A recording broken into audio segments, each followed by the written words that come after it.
Hello दोस्तों, आप सभी का स्वागत है। आज का वीडियो बहुत ही महत्वपूर्ण होने वाला है।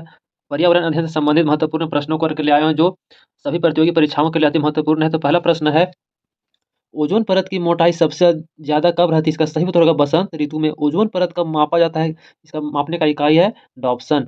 अगला प्रश्न है, 0 डिग्री सेल्सियस तथा 1 एटीएम दाब पर शुद्ध ओज़ोन परत की 0.01 मिमी की मोटाई कितने बराबर होती है? इसका सही उत्तर होगा 1 डॉप्सन यूनिट के बराबर होती है। अगला प्रश्न है, ऑक्सीजन के 3 परमाणुओं से मिलकर बनने वाली गैस है, इसका सही उत्तर होगा ओज़ोन।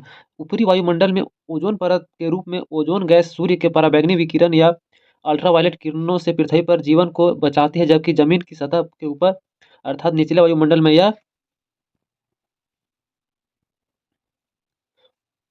यह एक खतरनाक प्रदूषक के रूप में रहती है। अगला प्रश्न है, ओज़ोन छिद्र के लिए प्रधानतः उत्तरदायी कौन सी गैस है? इसका सही उत्तर होगा क्लोरोफ्लोरोकार्बन गैस उत्तरदायी है। अगला प्रश्न है,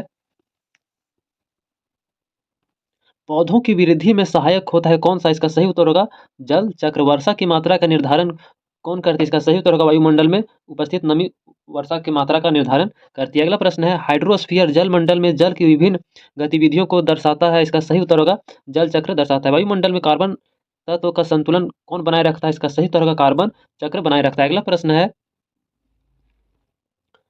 मूल रोम की कोसा भित्ति मुख्यतः किसकी बनी होती है? इसका सही उत्तर होगा सेलुलोज से बनी होती है। मूल रोमों में मृदा से चिपके रहने का कारण क्या है? इसका सही उत्तर होगा पेक्टिन के कारण चिपका रहता है। अगला प्रश्न है, मूल रोमों की कोशिका भित्ति कार्य करती है? इसका सही उत्तर होगा पारगम्य कला की तरह कार्य करती है। अगला प्रश्न है, पृथ्वी के चारों ओर गैसों के समूह को क्या कहते हैं? इसका सही उत्तर होगा वायुमंडल। अगला प्रश्न है, यदि पृथ्वी पर पाई जाने वाली वनस्पतियां पेड़ पौधे या समाप्त हो जाए तो जिस गैस की कमी होगा वो कौन सी गैस है? इसका सही उत्तर होगा ऑक्सीजन गैस की कमी होगी। अगला प्रश्न है,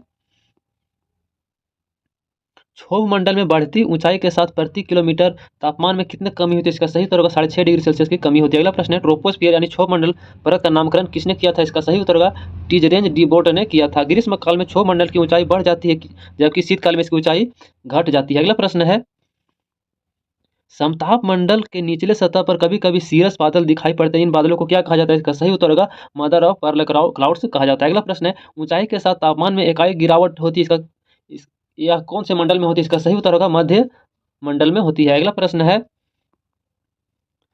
आयन मंडल में डी परत परावर्तित करती है कौन सी किरण की? इसका सही उत्तर होगा न्यून आवृत्ति वाली रेडियो तरंगों को परावर्तित करती है। केनेडी हेविसाइड परत किसे कहा जाता है? इसका सही उत्तर होगा ई परत को कहा जाता है। आयन मंडल में ई परत में उपस्थित होती है ध्रुवीय प्रकाश यानी कि अरोरा लाइट उपस्थित होती है। अगला प्रश्न है,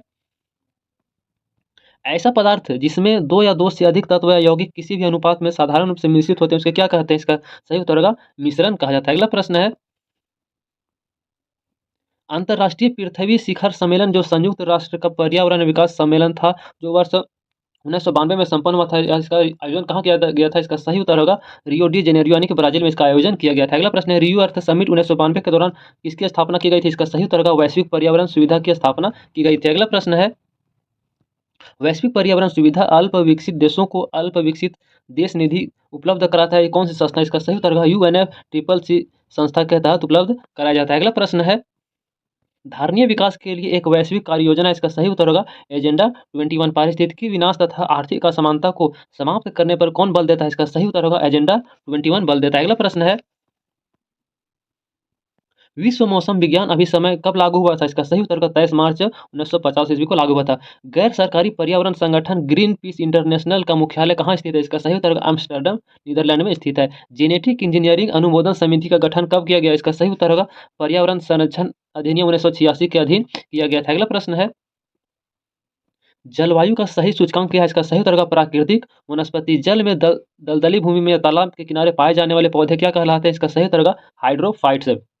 ऐसे भारतीय उत्पाद जो पर्यावरण के प्रति मैत्रीपूर्ण होते हैं को दिया जाने वाला प्रमाण पत्र क्या है? इसका सही उत्तर होगा इको मार्क 1991 से प्रारंभ किया गया था। अगला प्रश्न है, green development environment and sustainability in a developing world पुस्तक के लेखक कौन है? इसका सही उत्तर होगा WM एडम्स है। सिविलाइजेशन एंड क्लाइमेट नामक पुस्तक के लेखक कौन है? इसका सही उत्तर होगा एल्सवर्थ हटिंगटन। प्राकृतिक कृषि के अन्वेषक कौन है? इसका सही उत्तर होगा मासानोबु फुकुओका। अगला प्रश्न है,